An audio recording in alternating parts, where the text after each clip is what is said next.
Okay, everybody, welcome in. We're going to look at uniform circular motion for this review.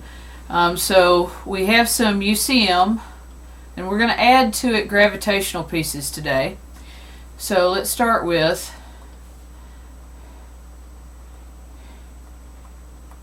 uniform circular motion. And we're going to look at it as it applies to gravitational orbits today. So here's what we have to keep in mind. Let's start with this. If near Earth, we know that the force due to gravity is mass times 9.8, or you can do mass times 10. AP does not care if you use either number, as long as you're consistent doing that. So pick one and stick with it. But if you are not near Earth, what happens if you are in space? Okay, so when we get to space, when we get far enough off Earth's surface, the value for G is no longer constant. So G is not constant anymore because you're far enough away from the Earth's gravity that the number actually is lower than it would be near the surface of the Earth. So how do we do general force of gravity? Like anywhere or between any two objects? Because every object that has mass has a gravitational field. So for example, if you have a ring on your finger, I'll give you a nice cute little ring on your finger, and on your ring it has mass. Well, this ring will have a gravitational attractiveness to it to every other mass around it. So general force due to gravity is not one number. It changes depending on the amount of mass and how close you are. So in this case, the statement is force due to gravity equals G m1 m2 over r squared. Now, a lot of the times what we will do is we will set that equal to mass times acceleration, and a lot of times this piece over here, it's gravity that provides your centripetal force. So when we start working with spaceships or satellites orbiting the Earth, or the moon orbiting the Earth, or Jupiter orbiting the sun, any of those kinds of things, anything in space, we're going to use, this is called the universal gravitation law, and it's the law that allows you to find the gravitational force between any two objects. So universal gravitational force is here. To refresh your memory on G is on the constant sheet, but its value is 6.67 times 10 to the negative 11th newtons times meters squared over kilograms squared. So that is the unit, the G, the gravitational constant of the universe. That's the number we use for this. And so the only times we're going to be using universal gravitation like this is when I'm working with an object that's in space. So if I'm near Earth, I use gravity as 10. If I am out in space, then I'm going to use gravitational force is due to the mass for both objects and the distance between them.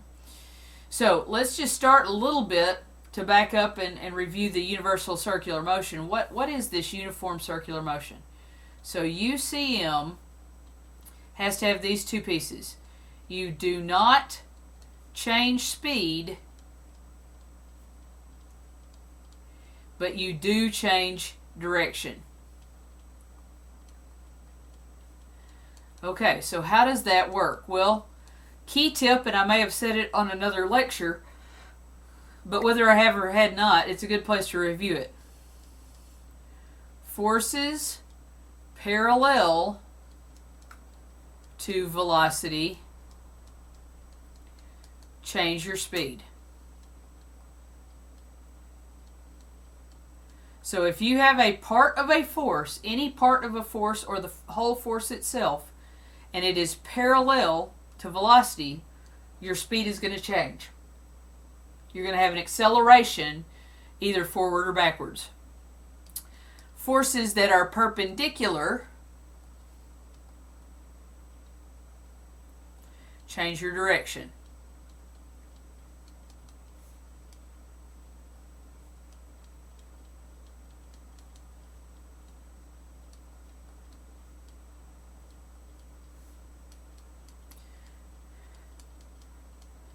So for example, and this is why we are using Newtonian mechanics to do UCM. So if I have an object that is going on a curved path, its velocity at every moment is a line.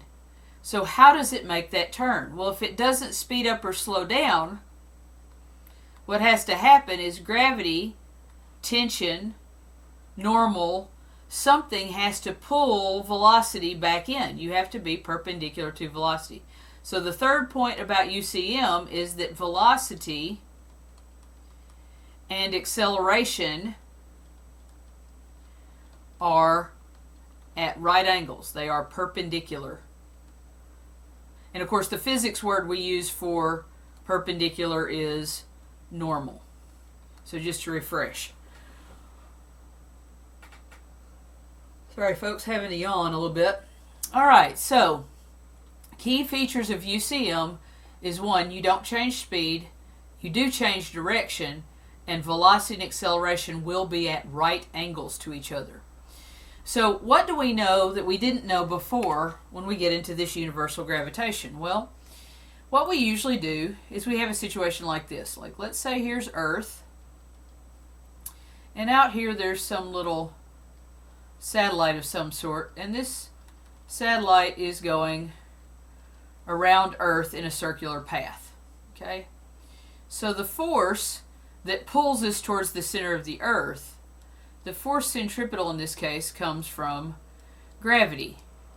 But we will not use mg for gravity now because we're out in space. The force due to gravity, gravitational acceleration, this number is no longer, whoops, probably wrote those two words a little too close together, is no longer equal to 9.8. So since that number is no longer going to be equal to 9.8, this is where we're going to use our universal gravitation. So we're going to say the force centripetal is the force gravitational. Okay? So gravity provides the pull, and that means that our object will have G, oh that's terrible, looks like a 6 with a tail. G, mass of the satellite, mass of the Earth, all over the distance squared. This distance is from center to center. So center of mass in here to center of mass there. So here's our D, or our R. Sometimes you see this written as over R squared, and I did that last on the last slide. So you can see it written either way, but what it means is not a radius per se, it means the distance from the center of the Earth to the center of mass of the satellite. Now, the cool part about this problem, though, is that when we do this, G, mass of the satellite, mass of the Earth, all over R squared, equals mass times gravity, so this would be gravitational acceleration. I'm not going to use G there, I'm going to use A. So this is our acceleration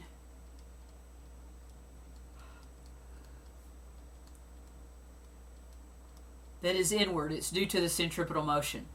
So on the right hand side, this object would be the mass of the satellite, and then we'd have A. So you'll notice that the mass of the satellite is on both sides. So G, mass of the Earth, over R squared equals our centripetal acceleration. So that's one particular type of problem they like to give you. The other type of problem they like to ask you is this. Okay, force centripetal equals force gravitational.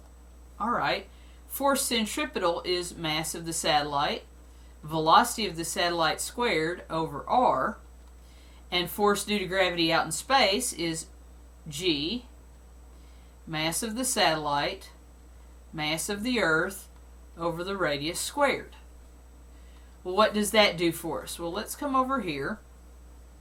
We can see that the mass of the satellite is going to cancel out, and one of the R's is going to cancel out. So I get V squared, which is speed of the satellite, is going to be g, mass of the Earth, over radius.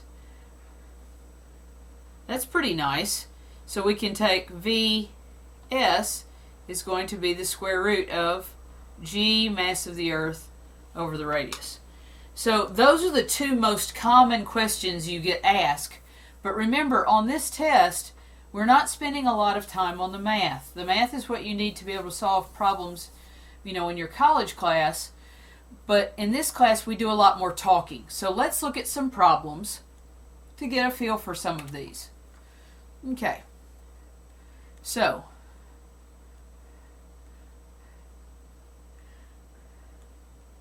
let's see. That's all circular motion. So let me get down to gravitation. See what page gravitation is on. Gravitation is on page 268. Okay, 268. All right. So, number one, they're going to ask us, each of 5 satellites makes a circular orbit around an object that is much more massive than any of the satellites. The mass and orbital radius of each satellite is given below. Which satellite has the greatest speed? So, if you want to pause and think about this, please feel free to, because that's a good practice for you. So I'm going to keep talking. So let's say we have, here's the sun, and they told me we have 5 orbits that are roughly circular. I'm getting a little squished on this, so y'all just have to bear with that. And so here's our planets. 1, 2, 3, 4, 5 planets. Or 5 satellites in this case. Which one has the greatest speed? Well, let's go back to greatest speed. That means that force centripetal is going to be equal to the force due to gravity. The force centripetal will be mv squared over r.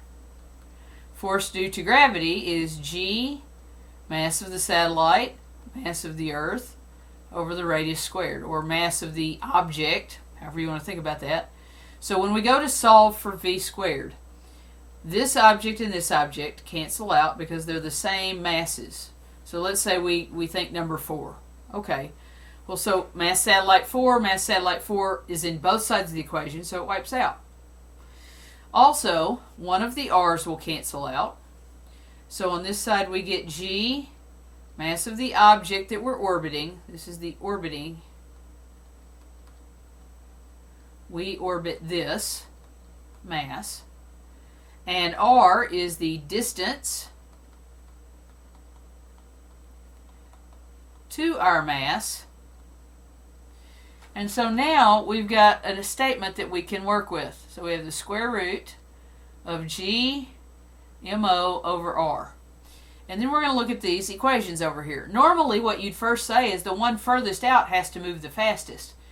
But that's not necessarily true, because it could move slowly and their years could last a really long time. Whereas we could assume that planet that's closest, number 2, actually has the fastest speed. But to check for sure, we're going to need to look at our equation. So mass is in the numerator, so big mo means a bigger velocity, and radius being in the bottom means closer is also an increase to velocity, because r is inversely related. So instead of wanting them farther apart, you want them closer together. So we want something with a big M and a small r. So here's our thought. Big M, small r. And then we look at our choices. And our big M with a small r is letter B. So B is our big winner here. That's the kinds of questions we ask. Now, let's look at,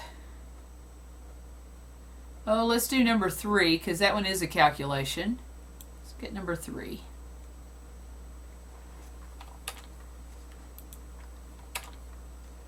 What do we have on number 3?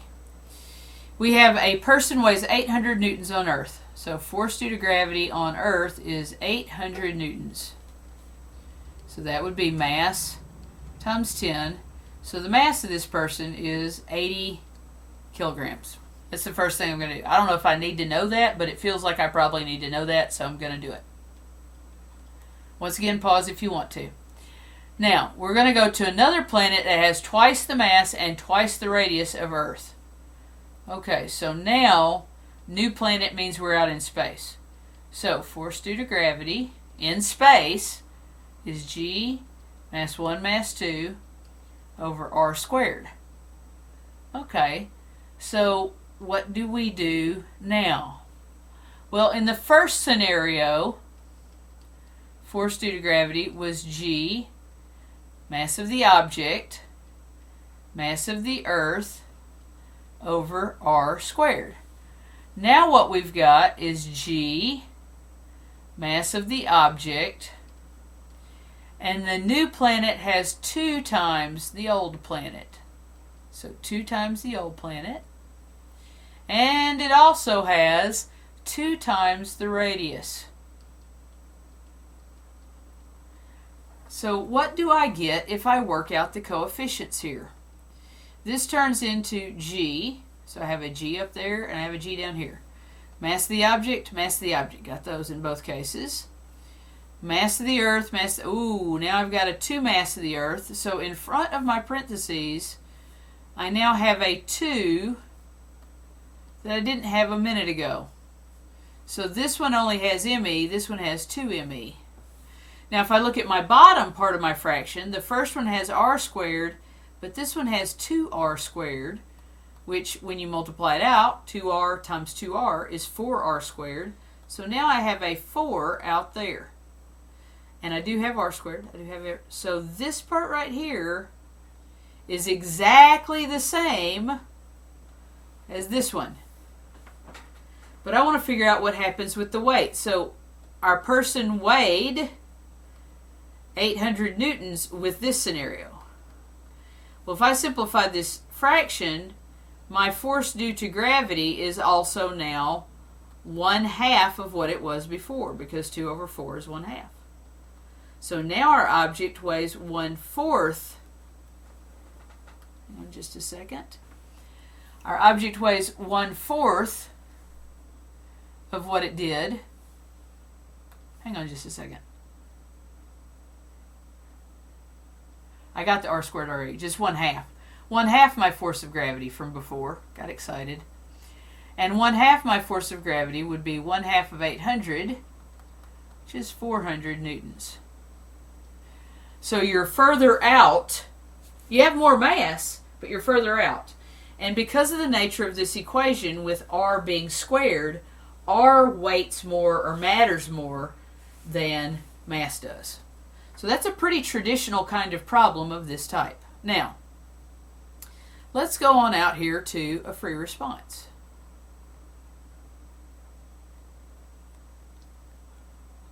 Let's look at number 22. So if you will consider, pardon me, I've been outside. Number 22. So I've got all my lovely pollen going right now. So number 22. This is more like the questions you see now. A spacecraft orbits Earth in a circular orbit as shown above. When the spacecraft is in position P, shown, a short burst of the ship's engines result in an increase in its speed. So now it's going faster. The new orbit is best shown by which solid curve? So the dashed curve is the original, and the solid curve is what we think will now happen when we fire the rockets at point P. So we have to decide what we think is going to happen in this new scenario. So do you think it's still circular and now it's just a bigger circle? Or do you think it's now a smaller circle because you're going faster? Or do you think you actually changed the shape of the path? So this is where we have to talk about what each force does. So our force on our rocket at P, this is the force due to the engines, can't spell today, to the engines, is this way at point P. It's to the left. But my force centripetal is in, so these two are at right angles. Since they are at right angles, we are going to change our direction. Change our direction of motion, but not speed. So we're not speeding up or slowing down, we're just using the rockets to change our path. So if we fire our rockets, if you think about this, if I was going here, and here was my orbit, if I fire my rockets here, I'm going to get a little bit further away. When I fire those rockets, it's going to push me a little bit further away. But gravity is going to continue to act on me. So in this case, your correct answer is going to be letter D, because this would be the normal path. By firing the rockets when we did, we actually have gone faster this way briefly than we were before, which pushes our orbit out on the left. But it also means I have to go out for more potential energy. So now I have more potential because I added kinetic here. So its new orbit is going to be letter D. It's going to make it push out horizontally. If I had hit my retro thrusters, if I had aimed back, if I had fired to slow myself down, slowing myself down would have sent me into picture C. Okay, last but not least, let's go down here to a free response. Good free response. There's several good free responses here. But let's just look at, not that one.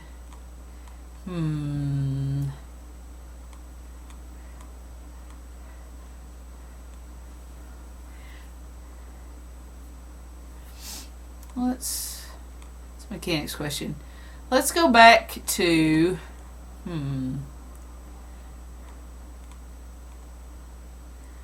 back to number 1984.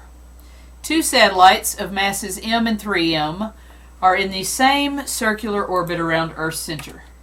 So they're the same orbit, but they're at different locations in the orbit. Okay.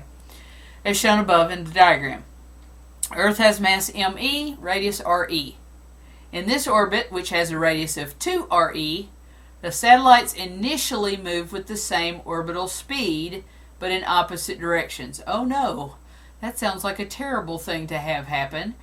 Calculate the orbital speed of the velocity in terms of g, m, and r. Well look, this is the same question again.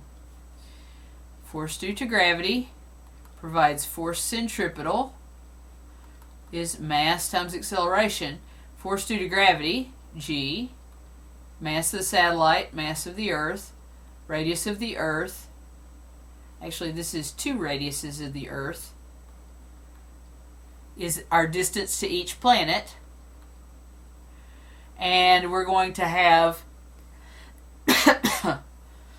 the first planet has a mass of 3m, so this is going to be, is going to equal m v squared over r. So this is our general setup, okay? So we have done our general setup. So let's do the 3m mass. And you can see with the 3m mass, it's at 2r squared. And that's going to equal, on the other side, I still have a 3m mass because that's what's orbiting, what's going in the circle itself. Whoops. It's a v squared. That's the one we're going to solve for. All over 2r. So the 3m's still cancel, which means that for the 3m and for the 1m mass, you're going to have the same speed because mass cancels. So here we go. G, mass of the Earth, over 4r squared equals v squared over 2r, just one of those. So v squared equals G, mass of the Earth, cancels and leaves me with a 2. One of the r's cancels and leaves me with a 2. So v is going to be the square root of G, mass of the Earth, over 2 r's. And that's true for both satellites because the mass canceled out. The mass of the satellites canceled out. So that was straightforward. It's the same problem. Some of these you're going to figure out, and I think you will see that at this point, is that they are the same problem over and over again. Letter B. Assume the satellites collide head-on. This would not be good. This is not something we want to have happen. And stick together. In terms of V naught, find the final speed of the combination. Okay, so what do we have? When I hear the word collision, and I know I haven't done a review of momentum yet, but when I hear the word collision, here's what I need to hear. Collisions mean momentum before equals momentum after. I want to use conservation of momentum. Anytime there's a collision, that should be your first thought. You can't use it for every collision, but that should be your first kind of tip-off that maybe that's what I should look for. What's our momentum to start with? Well, 3m0 v squared, or excuse me, not v squared. 3m0, what are our letters? Oh, just plain m's. Okay, sorry, my bad. So there's one mass that has 3m, and its velocity is the square root of G, mass of the Earth, over 2r. And on the other side, we have added to that one that's moving in a negative direction, and its mass is m, GME, over 2r, because they have the same speed, and that all adds up to what happens when they stick together. Well, when they stick together, so all of that was my initial momentum. My final momentum is they stick together. Now I have 4m. And I want to know what V final is. Well, here's the good news. That looks hideous. But the good news is I have 3 of them and I have minus 1 of them. So 4m V final equals 2 of them.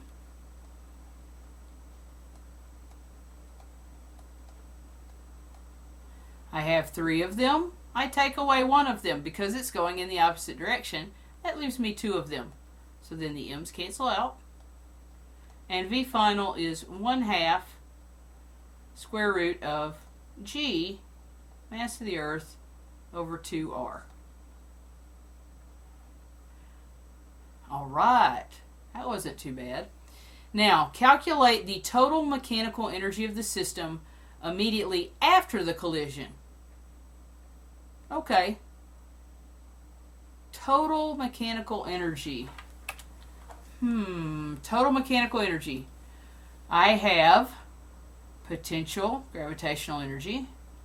I have kinetic, translational.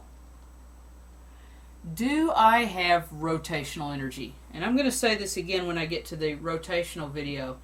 But here's the thing. Unless you only have k rot, you only have kinetic energy of rotation if object is spinning. Not if the object is moving in a circle, but if the object is spinning itself on an axis through its body. So in this case, these two planets are not, if the two satellites are just doing this, we have no k rotational. If the planets were also spinning, maybe like so, if they were also spinning around, now they would have k rotational. So the only thing we have to pay attention here is the potential plus the kinetic, okay? So the potential will be 4 mass is our total mass. Gravity at this point is what we're going to have to figure, and our height is going to be 2r. And we're going to add to that translational, which will be 1/2 mass 4m times v squared. So I go back up here and go, okay, v squared. So I've got a 1/2 squared, which is a 1/4. And then the square root squared is just the stuff inside.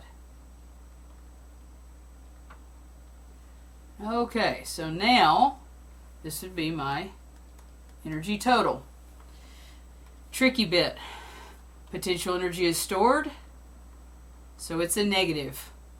If you call kinetic positive, you have to call potential negative. So this one's going to be positive, and I'm going to make my potential negative because it is stored. Now the last bit of this is a little bit tricky because we have to pay attention to what is the value of gravity at this point. Okay, so let's set that up. Force due to gravity is mg, but that also has to equal g m1 m2 over r squared. So if I cancel out the mass of these satellites, they're stuck together, but now there's mass of satellites. This will be g m of the Earth, radius squared, will be our gravitational value. So all of this goes in here. Now that equation looks pretty scary.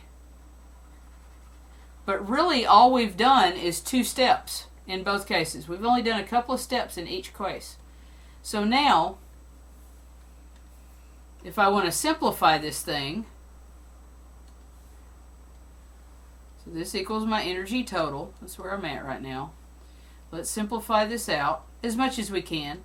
Energy total equals, let's see, well, negative 4 times 2 is negative 8.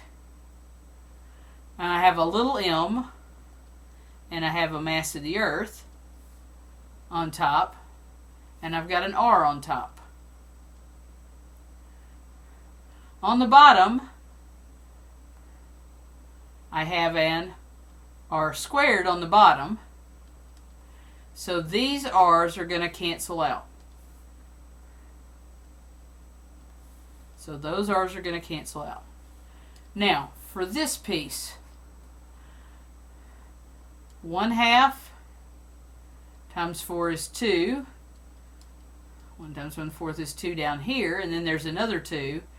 So I end up, if you like, these 2 cancel out, and I get g little m, here's a little m, here's g m mass of the Earth, and on the bottom I've got 4r.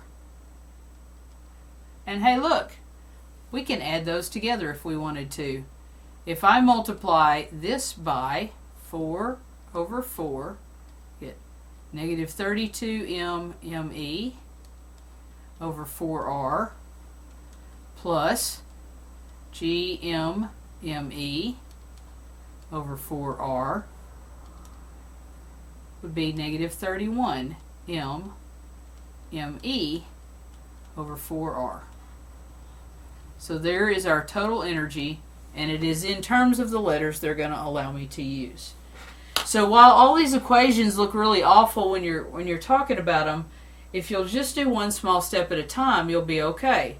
And then of course it's a matter of copying, checking and copying and checking and copying over and over again. So I want to give you one last question, and this one is off of an AP test from a few years ago of the new style, and the question went something like this. You have a satellite out here. So here's my satellite. There's my satellite, kind of looks like a bow tie or a bat. Here's the sun or the Earth.